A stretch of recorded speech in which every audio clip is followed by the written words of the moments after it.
We've talked about the Jaren Duran trade a little bit and why that could be a good thing for the Red Sox. But now I want to look at the other side of it. Like, what are the packages actually going to be for a Jaren Duran trade? Because to recap it, like, you can get a haul for this kid. This kid, 28, whatever he is. He's got 3 more years of team control after this year. He's basically, you're paying him nothing, right? He has not made any real money in the major leagues yet. All-star last year, top 10 in MVP voting, led the league in doubles and triples, an absolute machine on the base pass. Good leadoff hitter, although not as good this year as he has been last year. This is probably when his peak is going to be at his absolute highest. And I have a different opinion on this than a lot of Red Sox fans. I think if you do this Jaren Duran trade now in June, that doesn't mean you're waving the white flag. You're going to get prospects mostly. You're probably not going to get many major league guys. But you're going to get some damn good prospects, first of all, guys who are probably close to the major leagues. And second, you've got a log jam in the outfield. You needed a Wilyer Abreu injury to bring up the number 1 prospect in baseball. Roman Anthony should be playing left field every day. I think he should be playing it now with either Cedon or Jaren Duran at right. But hey, that's maybe a different story for a different day. So I don't think a Jaren Duran trade is waving the white flag. That said, let's look at who has the best offerings for Jaren Duran. Bleacher Report did a top 10. They had the Seattle Mariners at number 1. I'm telling you that right away because I am not including them in my top 3, even though they're number 1 according to Bleacher Report. I don't get this. They have basically Bryce Miller being the focal point of the trade, and then Seattle's number 4 and number 5 prospects. Which one of them is a catcher, which will be a theme here. But Bryce Miller stunk this year. He's about to turn 27. You're just adding another Brian Bayo, which I don't think is exactly what this team needs right now. Let's look then at number 3. My number 3 team, number 3 best trade packages for Jaren Duran comes from the West Coast in the LA Dodgers. Bleacher Report has this trade as looking something like this. By the way, they have it as their number 2.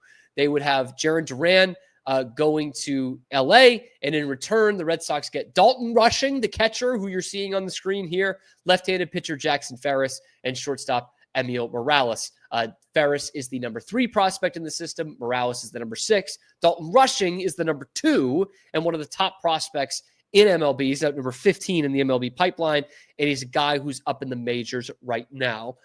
Love the idea of bringing in a young catcher, even though you've got Carlos Narvaez. What would be pretty ironic with this is that for the time being, he would slot in as a backup catcher for Connor Wong and allow you to release Connor Wong, the guy you got from the Dodgers in the Mookie Betts trade. But Dalton Rushing is a big-time prospect. He's 24. What's funny is he was playing behind the kid who went number 1 overall at Louisville a couple years ago. And then he kind of started mashing in the Cape League and has not stopped since. 900 OPS in each of his last 2 seasons at AA and AAA. It's really a season, a little right around a season. But he went to AAA about halfway through last year and played a little bit this year. He's not getting regular playing time with the Dodgers right now, the big club. Only 36 at-bats in the last 4 weeks. But what people love about him is the power.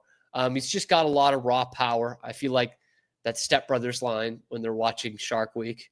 Will Ferrell's like, it's just power. It's just raw power.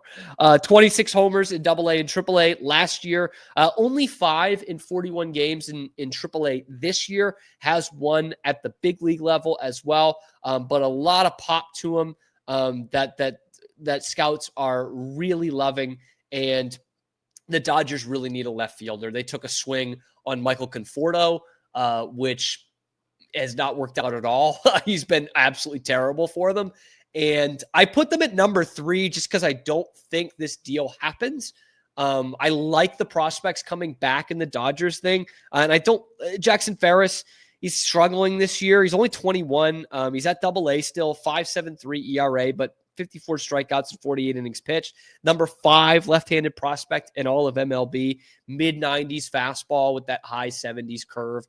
Sounds like he could be kind of that prototypical 2020s left-handed pitcher. Obviously, Blake Snell comes to mind. I don't think he's going to be Blake Snell, but that's kind of the upside of it. I don't think the Dodgers make it because I think there are other cheap options for a corner outfielder that they can find that isn't going to cost them 3 of their top 6 prospects in the pipeline. But I would take that if I were the Red Sox. That is the Dodgers at number 3 in the Jaren Duran deal.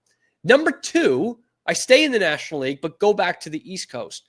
Number 2 trade package for me is the Philadelphia Phillies. Phillies are getting desperate, man. They are not looking like a playoff team right now. They have gone the classic Phillies route that they did in the late aughts, early 2010s, where they went World Series. I mean, in the late aughts, they won the World Series, then went to the World Series, then NLCS, then NLDS. That's the same thing right now. 22 World Series, 23 Championship Series, 24 Division Series, and now they're looking like they might not even make the playoffs. The Phillies, in return, would send a couple of their top prospects. Stop me if you've heard that one before. This is number 4 of the Bleacher Report list. They would send Andrew Painter, the pitcher you're seeing right now, their number 1 prospect and a top 5 prospect in all of baseball, and their catcher, Eduardo Tate, who is a lot younger. Let's start with Andrew Painter. Right-handed starter, number 5 prospect, 22 years old. He's in AAA right now because he's coming off Tommy John surgery this year. He's missed basically all of the last 2 years. 6'7", 215-pound starting pitcher. That's what we call a stallion right there. An absolute horse that could be at the top of your rotation. If you're looking to see what he's got, how about you tune in tonight, Wednesday night, when his Lehigh Valley Iron Pigs take on the Worcester Red Sox in a AAA matchup. So he will face some future Red Sox tonight. Not having the best year, but again, coming off that Tommy John 4.82 ERA this year. The Phillies think he is fairly close to making it to the major league level. 4 pitches, had 4 pitches for a couple of years now. Over 96 on the fastball, even this year coming off the injury. The Tommy John thing doesn't bother me all that much because this is 2025. All the good young starting pitchers get Tommy John at some point, and it's almost better to get it out of the way before they hit the major leagues than as opposed to afterwards. So in terms of the pitching prospects that are listed in this top 10 by Bleacher Report, far and away the best one is Andrew Painter. Much better than the Ferris kid from LA. The other guy in the trade would be Eduardo Tate. He is another catching prospect, only 18 years old and only an A-ball right now. He is one of their top 5 prospects. He's their number 4 prospect to be exact. Does have some plus power. Again, 18 years old, A-ball. Don't know, obviously not even close to the finished product for him. But plus power, working out the defensive kinks. I just like this trade package for where the Red Sox are at right now, right? They don't develop pitching. They haven't developed starting pitching for really 20 years. Brian Bayo is the only one they've really developed in that time. Tanner Houck a little bit too, obviously made the All-Star team last year. Neither of those guys have been contributors for the team this year, and they were really expected to be. So you bring in a guy like Andrew Painter, who is pretty close to making the major leagues right now. It's almost like getting a young major leaguer, right? 4 pitches, 96 miles an hour. Like the kid has got it. He's got the body for it, 6'7". Their number 1 overall prospect. This would reek of desperation for the Phillies, but they're in desperate times right now. And Andrew Tate. That's not it. Eduardo Tate, the 18-year-old catching prospect. Like, maybe I'm being too naive about Carlos Narvaez, but I think you've got an everyday player there. I think you've got an everyday catcher in Carlos Narvaez. Do I think he's going to be like an all-star perennially? No. He is in the Rookie of the Year discussion right now as a 27-year-old. But that is an everyday catcher. Like, that's getting some Christian Vasquez there. So you'll need some reinforcement. Like, Connor Wong is not it. The guy couldn't get an RBI if it went in his back pocket. He can't do it. He physically cannot drive runs in, which is not a good thing as a major leaguer. And I think the Connor Wong train has left the station. That he's shit. He's done. Okay. So you're looking at some reinforcement there. And again, Dalton Rushing would provide that from the Dodgers trade. But Dalton Rushing is probably a kid that needs to be playing every day. And he's a major leaguer right now, right? That's still not a bad thing for the Red Sox. I'm just saying I think that LA is a little bit more hesitant to deal a catcher that's at the major league level with how much we know there's a premium on that position. Eduardo Tate, hey man, give him some time, find something out. The Red Sox can find a second catcher that's better than Connor Wong. Okay, it's going to be someone like some of these Reese McGuires, Sandy Leones they've had in the past. I think Carlos Narvaez can be a Sandy Leone, maybe even a little bit better, and be an everyday catcher on a good team like Sandy Leone was. And Eduardo Tate, bringing him in, and in 3 years, he could be your everyday catcher if he's as good a prospect as it says on MLB Pipeline. So I really like this Phillies deal a lot. Like I think Andrew Painter is being the kind of cornerstone of a deal is fantastic for the Red Sox, but it's not the number one. It is not the number one trade package that would be offered for Jaren Duran. Again, this is all coming from Bleacher Reports. This might not even be the full package, and I want to say that because of where we go next. The number one trade package for Jaren Duran is still the team that was interested at the very beginning, and that is the San Diego Padres. They do not hit the number one spot. They're number 3 on the Bleacher Report rankings, and this trade would send Jeremiah Estrada, right-handed relief pitcher, and Leo DeVries, the Padres' number 1 prospect. They have been interested in Duran for not just the last couple of weeks. It sounds like there were some rumblings in that organization that they wanted Duran last year, maybe even the year before. The Padres are last in Major League Baseball with an output of minus 0.8 R-WAR at left field. And it has produced just a 524 OPS, which is somehow not last in the league. It's 29th in the league at that position in left field. Jaren Duran would certainly fill that quite admirably. And that's another team, not desperate, they're pretty good, but feel like they're desperate in that they need to correct that position if they want to make a run towards the World Series. We talked about the Padres in that deal a little bit, which was not exactly what I'm seeing here. But let's go through what Bleacher Report is talking about. And they admit, which I think is nice. They admit that, with relievers being a dime a dozen, it feels weird to have a guy with this much trade value in Jaren Duran, and the showpiece guy coming back is a reliever. That's not even a closer. Jeremiah Estrada. Those guys are so feast or famine from year to year. It's tough to tell. But this kid has been a beast, man. He's got 42 strikeouts in 30 innings. His fastball is about 98 miles an hour, which the Red Sox do not have. They don't have a flamethrower outside of Aroldis Chapman. And Andrew Bailey will, of course, start making him throw sinkers.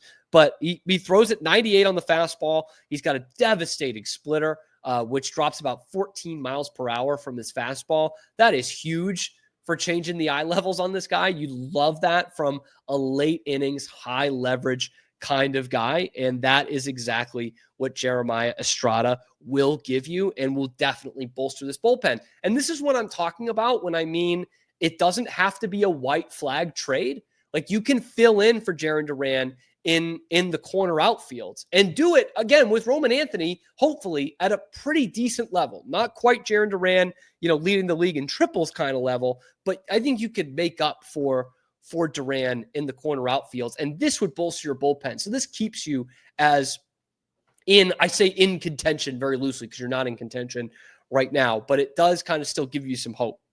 The other guy, of course. And by the way, check out the Baseball Savant page of Jeremiah Estrada. I mean, this guy could well be a closer. Like, with all his red on there, man.